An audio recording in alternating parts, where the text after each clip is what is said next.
Diamond Harbour Lok Sabha কেন্দ্র, শাসক দলের সেনাপতির গড়, সেখানে তিনি একদম রেকর্ড মার্জিনে জয়লাভ করেছিলেন এই গত লোকসভা ভোটে। এবং সেখানেই একজন জেএমবি জঙ্গি কিন্তু গ্রেপ্তার করলো এসটিএফ, স্পেশাল টাস্ক ফোর্স। এবং এটাও জানা গেল এই যে জেএমবি জঙ্গি আবাসুদ্দিন মোল্লা, সে আবার কি, সে শাসক দলের একজন নেতা, শাসক দলের ভোট করিয়ে নেন, এমনটা তথ্য সামনে আসছে। তো স্বাভাবিকভাবেই এরকম একটা আশঙ্কা তৈরি হচ্ছে শাসক দলের মধ্যেই। কিন্তু আমরা দেখছি একটা সময়, কখনো দেখছি নদিয়া থেকে শাসক দলের একজন নেতা দেশবিরোধী মন্তব্য করছে, কখনো বা শাসক দলের মধ্যে ঢুকে তারা দেশবিরোধী কার্যকলাপে লিপ্ত রয়েছে, কিন্তু তারা একটা সহজ বাছার পদ্ধতি বেছে নিচ্ছে, শাসক দলের ভিতরে ঢুকে যাচ্ছে এবং সেখানে গিয়ে তারা দেশবিরোধী কার্যকলাপ চালাচ্ছে।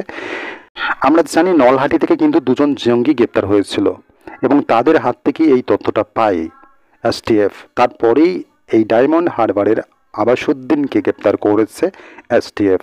কখনো বীরভূম, কখনো এই ডায়মন্ড হারবার, মানে এরা রাজ্যের বিভিন্ন স্তরে হয়তো একটা জাল বিছোবার প্রয়াস করছে এবং এই সমস্ত চক্রান্ত হয়তো বাংলাদেশের জঙ্গিদের রয়েছে, এদের সাথে এদের যোগ রয়েছে।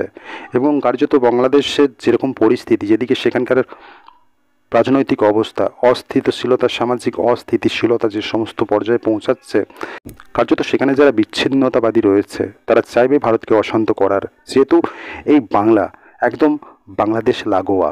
তো পাশাপাশি একটি রাজ্যের পাশে একটি দেশ, এবং কার্যত এটাই তাদের টার্গেট, এই বাংলাকে অশান্ত করা, বাংলার মধ্যে একটা বিশৃঙ্খলা ছড়িয়ে ফেলা। কার্যত এই সমস্ত প্রয়াস কিন্তু করে যাচ্ছে এবং এই সমস্ত জঙ্গি আমরা দেখছি অবাকভাবে শাসক দলের সমর্থক।